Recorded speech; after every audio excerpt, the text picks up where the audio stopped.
우리는 지난 사무엘상 시간에서 사무엘이 직접 하나님의 음성을 듣게 되는 과정을 통해서 하나님의 말씀을 받는 길이라는 제목으로 말씀을 나눴습니다. 이제 오늘 본문은 사무엘서 기록 중에서 이스라엘과 블레셋과의 첫 번째 전쟁이 일어나는 그 상황 바로 뒤에 일어난 일입니다. 그래서 먼저 오늘 본문은 아니지만 앞에 있는 1, 2절에 보면 이스라엘과 블레셋이 싸움을 시작하게 되는 것이죠. 그렇지만 곧 강한 블레셋 군대에게 이스라엘이 패하면서 4,000명가량이 죽게 됩니다.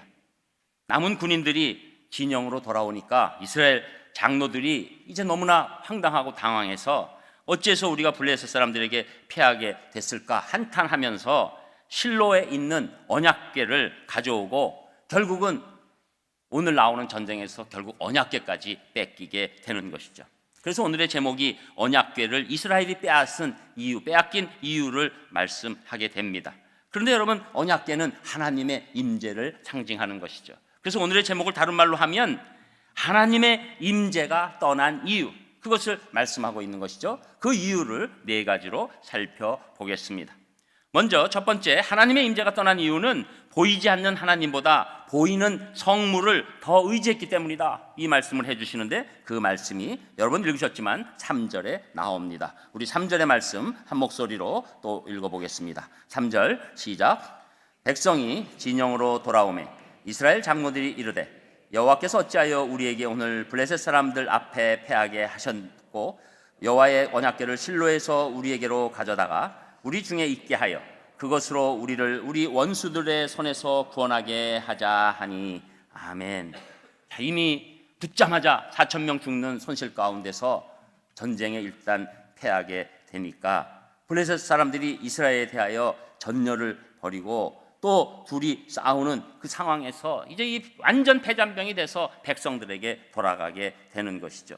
그때 이스라엘 장로들은 너무나도 한심하고 안타까운 상황이 오게 되는 것이죠. 그래서 이렇게 패했을 때 어떻게 해서 패할 수 있는가? 언약궤가 없어서 이랬다, 이렇게 간단히 처방하고 이 언약궤에 그 모든 것들을 걸게 되는 것이죠. 여러분, 하나님의 언약궤는 법궤라고도 불렀던 이 장방형의 직사각형이 위에 보이는 그런 상자, 나무 상자를 말하고 있습니다. 우리가 일반인들에게는 인디아나 존스 1편이 잃어버린 성궤를 찾아서라는 영화를 통해서 알려진 겁니다. 그래서 그 법궤, 그 안에, 그 언약궤 안에 이제 중요한 물건이 세 가지가 있는 것이죠. 우리가 잘 아는 것처럼 십계명을 새긴 두 돌판과 만나 항아리가 있고 아론의 지팡이가 있습니다. 또 그 상자 위에는 이 그룹들이라고 해서 천사의 날개 모양을 한 그것이 있는 것이죠. 그래서 이 상자같이 생긴 이것이 굉장히 이스라엘 사람들에게는 중요하게 여기게 된 것이죠. 왜냐하면 출애굽한 이스라엘 백성들에게 하나님께서 장막을 만들게 하시고 그 중심인 지성소 안에 이 바로 언약궤를 두게 하여 주신 겁니다. 그래서 지성소에서 있었던 언약궤는 하나님과의 만남의 장소죠.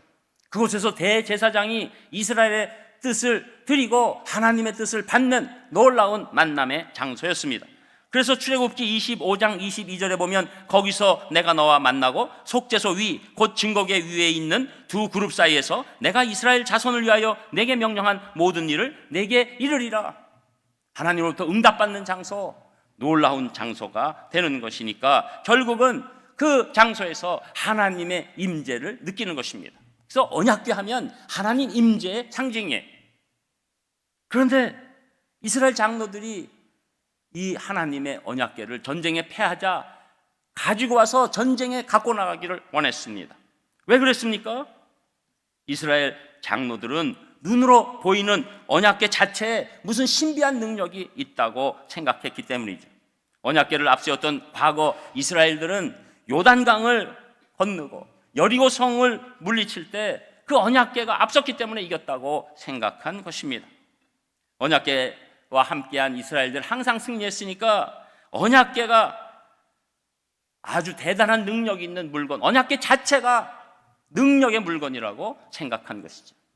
그러나 여러분, 언약궤 자체에 힘이 있습니까? 그렇지 않습니다. 언약궤는 하나님의 상징이었기 때문에 하나님의 마음에 합할 때 언약궤가 그 상징적인 것을 통해서 놀랍게 하나님의 능력을 보여주는 도구가 되었다는 것이죠. 하나님께서 함께 하시지 않으면 언약궤는 그냥 나무 상자입니다. 아무것도 아니에요. 여기서 이 이스라엘 장로들, 보이지 않는 하나님, 보이지 않으니까 이게 답답한 거예요. 그런데 이 언약궤는 눈앞에 보이는 것입니다. 그러니까 언약궤를 갖고 나가면 전쟁에 이길 줄 안 것이죠. 마치 출애굽 시절에 모세가 꽤 오랫동안 내려오지 않으니까 보이는 하나님 만들자 해서 금송아지를 만드는 것과 똑같은 이치가 되는 것이죠. 성물은 눈앞에 보이니까, 하나님은 눈앞에 보이지 않으니까 이런 안타까운 착각을 하는 것입니다. 우리가 예수님을 믿는다고 하면서 얼마든지 이 성물에 관한 숭배 사상을 가질 수가 있는 것이죠. 많은 분들이 성경책을 아직도 그 먼지가 많이 쌓여 있는데 자동차 뒤에 놓고 다니시는 분들 혹시 있으시면 손 들어보세요. 절대 손 안 드시죠. 오늘부터 바로 그 성경책은 가지고 오셔서 잘 닦아서 읽으시기를 주님의 이름으로 축복합니다. 여러분, 성경책은 그 내용의 말씀이 우리를 살리는 것이지 성경책 자체가 우리를 살리는 것이 아닙니다. 성경책을 읽을 때 하나님의 임재가 임하는 것이지 성경책을 꽂아놓고 내가 달고 다닌다고 해서 성경책이 나에게 하나님의 계심을 알려주는 것이 아니죠. 여러분, 우리가 가장 중요한 성물 중에 하나가 십자가입니다. 십자가가 얼마나 소중합니까? 그러나 십자가 자체가 능력이 있는 것이 아닙니다. 십자가가 갖고 있는 놀라운 의미가 우리에게 능력이 되는 것이죠. 우리가 이 십자가를 바라보면서 예수님께서 우리를 위해서 피와 물 다 흘리시고 죽기까지 하시면서 우리의 죄를 대신 지셨다, 그것이 우리에게 감동이 되는 것이지 십자가 자체에 무슨 능력이 있습니까? 요새는 연예인들이 신앙과 상관없이 패션으로 십자가를 얼마나 달고 다니는지 몰라요. 뭐 서너 개도 달고 있는 사람이 있고 귀걸이도 달고 다니고 뭐 여러 군데 십자가가 있습니다. 그러나 그런 십자가가 우리를 보호하는 것이 아닙니다. 예수 그리스도의 놀라운 사랑과 은혜가 우리를 보호하는 줄 믿습니다. 그래서 여러분, 우리는 인간은 자꾸 보이는 것에 의지하려고 그래요. 그래서 건물을 크게 짓고 화려하게 짓고, 여러분, 그래서 우리가 유럽으로 가면 늘 관광하는 장소는 화려하게 지은 성당이지요. 보기는 좋을지 몰라도, 그게 관광지가 될지는 몰라도 거기에 하나님의 임재가 계신 것이 아닙니다. 하나님의 임재는 우리의 진실한 신앙 가운데 거하시기 때문입니다. 오늘도 하나님의 임재가 여기에 계시다면 그것은 우리가 하나님을 사랑하는 그 놀라운 믿음과 사랑이기 때문에 여기에 하나님이 계신 줄 믿습니다. 이스라엘은 이것을 착각한 것이죠. 저는 첫 번째로 오늘 보이는 어떤 것보다 보이지 않는 하나님만 의지하셔서 하나님의 임재가 충만하시기를 주님의 이름으로 축복합니다. 그리고 두 번째로 하나님의 임재가 떠난 이유는 이 이스라엘 백성들이 죄에 대한 감각이 완전히 상실됐어요. 그 말씀이 4절에 나옵니다. 우리 4절도 또 같이 읽겠습니다. 4절 시작. 그룹 사이에 계신 만군의 여호와의 언약궤를 거기서 가져왔고 엘리의 두 아들 홈니와 비느하스는 하나님의 언약궤와 함께 거기에 있었더라. 아멘. 이제 백성이 실로에 사람을 보내서 그룹 사이에 계신 만군의 여호와의 언약궤를 전쟁터로 가져왔다는 겁니다. 여러분, 이게 언약궤의 움직임은 이것은 하나님의 계시에 의한 대제사장의 허락 가운데 일어나야 합니다. 그런데 이들은 멋대로 지금 백성들이 사람 시켜서 가지고 오는데 거기에 제사장이라는 이 홈니와 비느하스는 졸졸졸졸 쫓아와서 같이 언약궤를 가지고 가는 겁니다. 왜 이렇게 됐습니까? 이들이 죄에 대한 감각이 상실됐어요. 이미 사무엘상 2장부터 4장까지 이스라엘 공동체가 망할 수밖에 없었던 까닭을 설명해 주는데 엘리 제사장, 그 중에서도 특별히 그 두 아들 홈니와 비느하스가 얼마나 이 제사를 멸시하고 재물을 마음대로 취하고 너무나도 안타까운 이 상황, 제사 제도를 문란하게 만드는 이런 일이 있었는데 추가로 이 장로들을 통해서 언약궤가 마음대로 이동하게 되는 것이죠. 3절에 여러분 이미 보시면 우리에게 우리를 이렇게 4번이나 나오면서 자기들 중심이에요. 하나님 안중에 없습니다. 언약궤가 하나님의 상징이라고 우리는 분명히 알고 있음에도 불구하고 이들은 하나님과 같이 하는 일에 관심이 없어요. 자기들 중심이에요. 말이 신앙이지 이건 전부 다 이기적인 모습으로 그 신앙이 나타나고 있는 것이죠. 하나님의 뜻과 계획에는 관심이 없고 모든 것 자기가 중심이 되고 자기가 이루는 것에만 관심이 있는 것이죠. 전쟁이 일어났을 때 엘리와 두 아들과 장로들 중에 누구 하나 여호와 하나님께 물어볼 생각도 없고 그저 자신들의 의지와 결정으로 전쟁을 치릅니다. 그 어디에도 이스라엘이 전쟁을 앞두고 하나님께 묻는 구절이 없어요. 완전히 자가로 발전하는 것입니다. 하나님 앞에서 아무런 생각이 없는 거예요. 가장 중요한 순간에 하나님 없이 행하고 있는 것이죠. 여러분, 성경은 이것을 가장 큰 죄라고 말씀하는 겁니다. 죄의 성경적 정의는 하나님 없이 자기 멋대로 하는 생각과 행동을 말하는 것이죠. 죄는 헬라어로 하마르티아입니다. 이게 화살이 관역에 맞지 않는다는 거예요. 제가 얼마 전에 0점 조준도 말씀드렸지만 이게 이미 틀려 있으면 아무리 표적을 보고 쏜다고 해도 맞지 않는 거예요. 하나님의 뜻과 하나님의 인도하심에 도달할 수가 없는 것이죠. 이게 죄악입니다. 하나님과 떨어져서 멋대로 행하는 것, 생각하는 것. 여러분, 우리가 지금 말하는 무슨 죄 하는 것은 다 죄의 결과이지 죄의 근본은 아닙니다.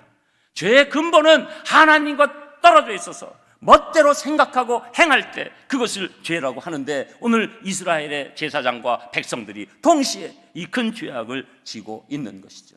죄에 대한 감각이 멀어지는 것입니다. 여러분, 영적 이스라엘인 우리도 마찬가지일 수 있습니다. 예수님 때문에 우리가 분명히 죄사함을 받았지요. 하나님의 자녀가 됐죠. 그러나 아직도 우리는 깊은 죄성이 남아 있습니다. 유혹이 오거나 욕심이 왔을 때 그것을 물리치면 승리하는 것이지만 유혹이 오거나 욕심이 생길 때 잡혀버리면 슬슬 죄에 대한 감각을 상실하게 됩니다. 그리고 죄에 대한 감각의 상실이 누적되면 하나님 중심에서 자기 중심으로 바뀌게 되면서 드디어는 자기의 죄를 정당합니다. 나는 그때 이런 죄를 질 수밖에 없었어. 당신도 그 상황에 있어봐. 그러면 이런 죄를 안 짓나? 그리고 이 죄가 뭐가 그렇게 나쁘다고? 이거 다 좋다고 하는 거 아니에요? 이게 나한테 얼마나 기쁨을 주는데? 죄를 정당하기 시작하면서 스스로 망가지고 무너지기 시작하고 결국은 비참한 결과로 인생을 마감하게 되는 것입니다. 여러분, 우리가 신앙생활을 하고 하나님의 임재를 느끼기 위해서는 죄에 대해서 하나님의 능력으로 물리쳐야 될 줄 믿습니다. 우리 힘으로는 안 됩니다.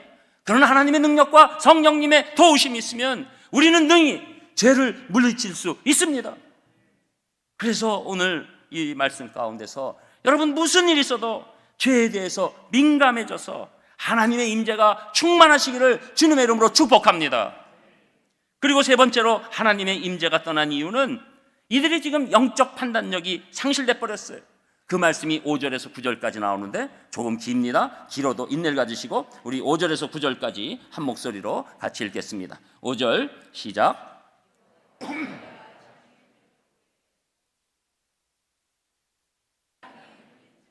블레셋 사람이 그 외치는 소리를 듣고 이르되 히브리 진영에서 큰 소리로 외침은 어찌 됨이냐 하다가 여호와의 궤가 진영에 들어온 줄을 깨달은지라.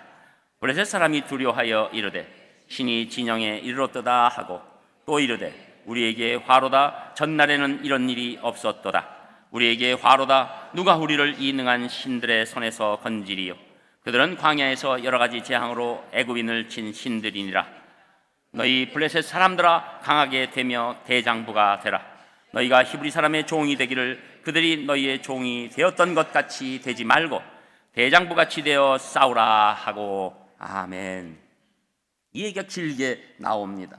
이제 여호와의 언약궤, 하나님의 언약궤가 이스라엘 진영에 들어오게 되니까 이스라엘이 반가운 거죠.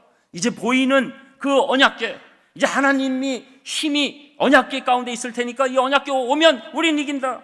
그러니까 이스라엘 백성 전체가, 군인들 전체가 큰 소리로 이겼다 이렇게 외치게 되는 것이죠.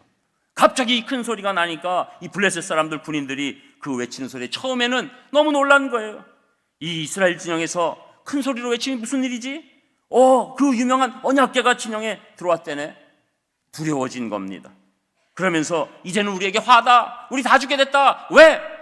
이미 애굽에서도 이 언약궤를 통해서, 이스라엘 사람들을 통해서 그 여호와 하나님이라는 그 신이, 또 그가 부리는 신들이 엄청난 일들을 했다. 애굽도 이겼다. 그러면서 두려움에 막 차게 된 것이죠. 그래서 이상한 일이 벌어졌어요. 두려움이 차다가 누가 모르는데 어떤 사람인지 아니면 장군인지 갑자기 이런 얘기를 하는 거예요. 더 이상 두려워하지 말고 너희 블레셋 사람들아, 강하게 되며 대장부가 되라. 대장부같이 싸워라. 너희들 정말 이스라엘 사람들의 종이 되길 원하느냐? 다시 용기를 가져라. 거꾸로 된 거예요. 원래는 이스라엘 사람들이 이래야 되잖아요. 그런데 블레셋 사람은 이 지금 엄청난 언약궤 오면서 큰 소리를 듣고 맨 처음엔 두려워했지만 갑자기 용기를 내면서 완벽한 전쟁 준비에 들어가게 된 것입니다. 여러분도 오늘 읽으실 때 그냥 덧없이 읽으신 분들은 오늘 말씀 좀 이상하네, 뭐가 하다가 이스라엘 이길 것 같은데 소리 크게 나고, 근데 완전히 진 정도가 아니라 완전히 4만 명이나 죽는 일이 일어났잖아요. 여러분, 왜 이런 일이 일어납니까? 왜 이런 일이 일어날까요? 지금 이스라엘과 이 대제사장, 제사장 모두 다 영적 판단력이 상실됐어요. 지금 블레셋이 이 언약궤가 들어왔을 때 두려워하다가 다시 전쟁으로 힘을 합쳐서 싸울 준비가 되어 있는 것에 전혀 생각이 없었고, 언약궤가 들어오면 우리 무조건 이기는 거야, 이렇게 생각하게 된 것이죠. 지금 블레셋의 전의가 불타오르는 것을 전혀 생각하지 못하게 됐다는 겁니다.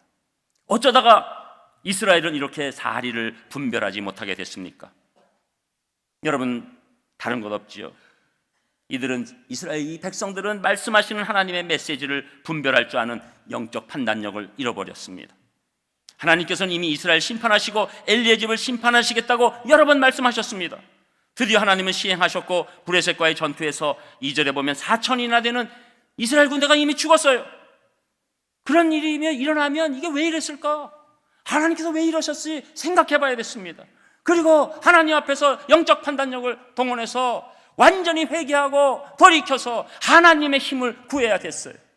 그러나 영적 판단력이 흐려지니 언약궤의 힘이 있는 것으로 알고 언약궤 유무에만 모든 신경을 쓰고 전쟁의 승패가 거기에 달려있다고 착각하면서 자신들이 외친 함성에 도취돼서 블레셋의 모습과 반응을 전혀 바라보지 못하는 무지 가운데 이런 일이 일어나게 된 것이죠. 여러분, 우리도 마찬가지입니다. 은혜를 받고 하나님께서 주신 복락이 임했을 때 우리가 계속 하나님을 붙잡고 나가야 되는데, 우리가 나태해지거나 죄악에 빠지기 시작하면 동시에 일어나는 것이 영적 판단력이 무디어집니다. 그래서 이 작은 그림은 봅니다. 그리고 작은 그것을 이루기 위해서 도취돼서 작은 것을 쫓아가요. 그런데 길고 크고 장기적인 것을 보지 못합니다. 그 조금만 지나면 완전히 판단 잘못했구나, 야 이거 망할 판단했네, 이런 것을 알게 되는 것이죠. 여러분, 세상 얘기를 잠깐 해드리면 이해가 쉬울 것 같아서 말씀을 드립니다. 세계 3대 부자로 알려진 워렌 버핏 아시잖아요. 이 사람이 가치 투자로 유명합니다. 세상 얘기 들어왔으니까 쓰러지신 분들은 일어나시길 바랍니다. 워렌 버핏 얘기 들으셨잖아요. 세계 지금 작년 말 기준으로도 3대 부자라고 나와 있어요. 이 사람은 무슨 자기가 사업을 일으킨 것도 아니고 전부 다 투자로 해서 이 엄청난 부를 갖고 있는데, 이 사람의 방법은 다른 것 아니에요. 가치를 본다는 거죠. 이 기업의 지금 가치가 사람들은 못 보고 있지만 이게 20년, 30년, 40년, 50년 지나면 엄청난 가치가 될 것이라는 것을 보는 거예요. 그래서 여러분, 워렌 버핏과 점심을 하는 것을 경매했을 때 얼마까지 점심 내고 먹었는 줄 아세요? 한 중국 사람이? 아시면 제가 이런 얘기하면 뭐 재미없으니까 20억 분이 안 됩니다. 미친 거죠, 우리 생각에는. 근데 먹고 나서 뭐라고 얘기합니까? 20억이 아니라 200억의 가치가 있었다. 여러분, 제가 뭐 다른 것 없어요. 1년 후에 경제신문에 주식 나오는 것만 여러분 한 장씩 나눠드리면 오늘 게임 끝나는 겁니다. 워렌 버핏이 그 가치를 보는 거예요. 놀라운 판단력이죠. 여러분, 그러나 워렌 버핏의 그 판단력도 하나님이 주시는 이 영적 가치에 관한 판단력에 비하면 아무것도 아닙니다. 여러분, 하나님께서 주시는, 우리에게 주신 가치는 영원함을 주시는 줄 믿습니다. 그 가치가 가장 큰 거예요. 여러분, 오늘 오셔서 말씀을 받으신 분들은 20억이 아니라 2조 원이 돼도 감당할 수 없는 놀라운 복을 받으신 줄 믿으시기를 주님의 이름으로 축복합니다. 우리는 영원한 가치를 알고 되는 사람들이에요. 거기에 따른 영적 판단력이 오는 겁니다. 그래서 여러분, 어떤 때 초단기적으로 단기적으로도 하나님이 도와주실 때가 있어요. 자주는 아니더라도 그것을 기적이라고 얘기하는 겁니다. 중기적으로 장기적으로 가면 무조건 하나님이 이기십니다. 여러분, 그래서 우리가 하나님 아래서 산다는 복은 지금은 모를 수 있어요. 잠깐은 모를 수 있어요. 그러나 시간이 지나면 이것이 얼마나 큰 복인지 깨닫게 되는 것입니다. 여러분, 혹시 단기적으로 초단기적으로 하나님 앞에 섭섭한 분 계십니까? 오늘 다시 일어나시기를 주님의 이름으로 축복합니다. 하나님이 여러분 그냥 놔두시지 않습니다. 중기가 되고 장기적으로 되면 여러분에게 가장 판단력이 임하도록 도와주시고 그 판단이 얼마나 강력했는지 증명해 주실 줄 믿습니다. 이것을 이스라엘이 알았어야 했어요. 그런데 눈앞에 보는 언약궤 가운데 영적 판단력이 떨어져 버리니까 이런 일이 일어난 것이죠. 저는 오늘 이 말씀을 받으시면서 여러분, 하나님 신뢰를 통해서, 하나님 임재를 통해서 여러분의 영적 판단력이 날로 날로 성장하시기를 주님의 이름으로 축복합니다. 저는 여러분이 영적 판단력 절대로 추상적이라고 생각하지 않아요. 하나님의 뜻이 임하면 우리 구체적인 삶에서 판단이 달라지게 돼 있는 겁니다. 한마디로 이런 예예요. 우리가 세금을 안 내려고 막 발바둥 치려고 하지만 하나님께서 그래도 크리스찬인데 낼 거 내라. 낼 거 내고 안 낸 사람이랑 나중에 비교하면 엄청난 차이가 있는 것을 우리가 알게 됩니다. 나는 원래 안 내는 거 전문이에요. 그런데 하나님 때문에 냈어요. 그 판단력을 하나님이 사용하여 주셔서 우리에게 놀라운 은혜로 응답하실 줄 믿습니다. 제가 또 국세청에서 나온 게 아니에요. 제가 홍보대사로, 저 같은 사람 홍보대사에 홍보가 되나요? 저는 여러분 이 구체적인 일상에서 여러분 하나님 의지하고 하나님 임재 있으면 결정적인 순간에 놀라운 판단이 일어납니다. 여러분의 자녀를 향한 놀라운 판단이 일어납니다. 여러분 인생에 놀라운 판단이 일어납니다. 두려워하지 않아도 될 판단이 하나님께서 그 판단을 통해서 여러분 인생을 주장하실 줄 믿습니다. 끝으로 네 번째, 하나님의 임재가 떠난 이유는 하나님의 영광을 이스라엘 사람들이 멸시한 거예요. 그 말씀이 10절 11절에 나옵니다. 우리 10절 11절도 같이 읽겠습니다. 10절 시작. 블레셋 사람들이 쳤더니 이스라엘이 패하여 각기 장막으로 도망하였고 살육이 심히 커서 이스라엘 보병에 엎드러진 자가 3만 명이었으며 하나님의 괴는 빼앗겼고 엘리의 두 아들 홈니와 비느하스는 죽임을 당하였더라. 아멘. 드디어 비참한 일이 일어납니다. 지난번 전쟁에서는 4,000명 죽었지만 이번에는 3만 명이라는 엄청난 보병들이 죽은 것이죠. 이스라엘은 언약궤만 의지하고 하나님 의지하지 않았습니다. 그러니까 이 살육은 너무 크고 더 무서운 것은 하나님의 언약궤가 빼앗겼어요. 하나님의 언약궤가 빼앗겼어요. 그리고 엘리의 두 아들 홈니와 비느하스도 비참히 죽임을 당한 것입니다. 여러분, 이 사실은 이스라엘에게는 너무나 충격적인 사실입니다. 이것은 단지 한 전쟁에서 지는 것으로 끝나는 것이 아니에요. 이스라엘 역사의 한 시대가 그 막을 내리는 것입니다. 하나님께서 사무엘을 통해서 예고하신 일이 그대로 이루어진 역사였습니다. 바로 엘리의 가문이 일시에 몰락한 일입니다. 하나님의 괴가 블레셋의 손에 넘어갈 때 3만 명의 죽음과 함께 엘리의 두 아들 홈니와 비느하스가 죽임을 당하고 맙니다. 이런 악한 제사장 형제의 죽음은 줄줄이 온 가족의 죽음을 불러옵니다. 이 소식이 전해졌을 때 엘리 대제사장은 너무나도 깜짝 놀라서 거기다가 언약궤까지 뺏겼다는 얘기를 듣는 순간 앉아있던 의자에서 뒤로 넘어져서 목이 부러져서 죽고 맙니다. 엘리 가문의 비극이 여기서 그치지 않고 죽은 아들 그 비느하스의 아내가 임신해서 해산할 때가 가까웠는데 하나님의 궤를 빼앗긴 것과 그의 시아버지와 남편이 죽은 소식을 들은 그녀가 갑자기 아파서 몸을 굽으려서 아들을 낳았지만 바로 죽고 마는 비극이 또 일어나게 됐지요. 왜 이 가문에 이렇게 되었습니까? 왜 이 대제사장 가문에, 영적으로 그렇게 복받을 가문에 왜 일이 이렇게 일어났습니까? 이들이 하나님의 영광을 우습게 안았던 겁니다. 하나님의 영광을 멸시했기 때문입니다. 그래서 4장 21절에 보니까 비느하스가 아내가 죽으면서 낳은 아들의 이름이 이가봇.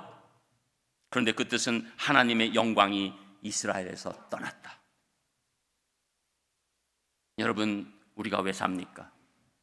우리의 영화를 위해서 사는 것이 아닙니다. 하나님의 영광을 위해서 사는 거예요. 우리가 하나님의 영광 때문에 우리 인생에 의미가 있는 것입니다. 그리고 거기에 따른 하나님의 복이 임해서 하나님이 주실 수 있는 영광이 있으면 감사히 받는 겁니다. 이 앞뒤가 바뀌면, 나의 영광을 위해서 살면 하나님의 영광은 떠나는 것입니다. 이가봇, 이것은 이 이라는 단어가 이 부정어예요. 하나님의 영광 떠났다, 하나님의 영광 없다. 가봇, 하나님의 영광이 임했다. 가봇이 돼야 될 이 집안이 이가봇의 집안이 된 안타까운 일이 일어나게 된 것이죠. 하나님의 영광을 우리 삶의 중심에 놓으면 이가봇이 아니라 가봇이 되어서 하나님의 영광이 그 가정과 공동체에 임하게 되는 줄 믿습니다. 저는 오늘 우리가 이렇게 하나님의 영광을 위해서 예배 드릴 때 하나님께서 기뻐 받으셔서 우리의 가정이 가봇의 가정이 되고 우리의 산상교회가 가봇의 교회가 되기를 주님의 이름으로 축복합니다. 여러분, 이 이야기와 성경에서 완전히 극명되는 대비되는 한 사람의 얘기가 있어요. 누굴까요? 우리가 잘 아는 다윗의 얘기예요. 다윗은 말년에 아들 압살롬에게 반역을 당해서 하루아침에 예루살렘 왕궁을 떠나 피신하는 지경에 이르게 됩니다. 황망이 피신하려는 시점에 사독 제사장과 모든 성전 맡은 레위인들이 자발적으로 자기들이 언약궤를 메고 그 망명길에 같이 가는 거예요. 인간적인 관점에서는 여러 가지 이득이 있습니다. 언약궤를 가지고 있는 그 사람이 당연히 이 지금 압살롬과의 정통성 시비에 몰려있는 다윗 입장에서는 정통성이 있다. 언약궤가 나한테 있으니. 그리고 또 언약궤와 제사장이 모두 다윗에게 있으면 백성들의 민심이 다윗에게 몰려올 수 있는 것이죠. 또 오늘 일처럼 언약궤가 갖고 있는 그 기적이 있을 수 있다. 일석삼조예요. 언약궤만 가져오면 일석삼조의 일을 눈앞에 두고 있는 다윗이 이 상황을 차단합니다. 사무엘하 15장 25절에 보면 다윗이 이렇게 얘기해요. 다윗 왕이 사독에게 이르되 하나님의 궤를 성으로 도로 메어가라. 만일 내가 여호와 앞에서 은혜를 얻으면 도로 나를 인도하사 내게 그 궤와 그 계신대를 보이시리라. 내가 문제가 아니다. 하나님의 영광이 더 중요하다. 하나님이 계실 곳에 계셔야지 나 살자고 언약궤 움직일 수 없다. 하나님은 하나님의 일을 하시기 때문에 하나님이 나를 살려주시면 내가 예루살렘으로 돌아와서 그 언약궤를 대하고 예배를 드리게 될 것이다. 이것이 진정으로 하나님을 사랑하는 자의 교훈은 하나님의 임재가 되는 줄 믿습니다. 여러분은 무슨 일이 있으셔도 성물, 어떤 성물보다 더 큰 것이 있으셔도 하나님만 의지하셔서 놀라운 임재가 충만하시는 귀한 분들 되시기를 주님의 이름으로 축복합니다. 기도하겠습니다. 하나님, 감사를 드립니다. 오늘 하나님께서 우리에게 하나님의 임재가 떠난 이유에 대해서 말씀해 주셨는데 절대 그런 일이 없도록 우리가 온전히 하나님만 의지하고 살아갈 수 있도록 인도하여 주시옵소서. 예수님 이름으로 기도합니다. 아멘.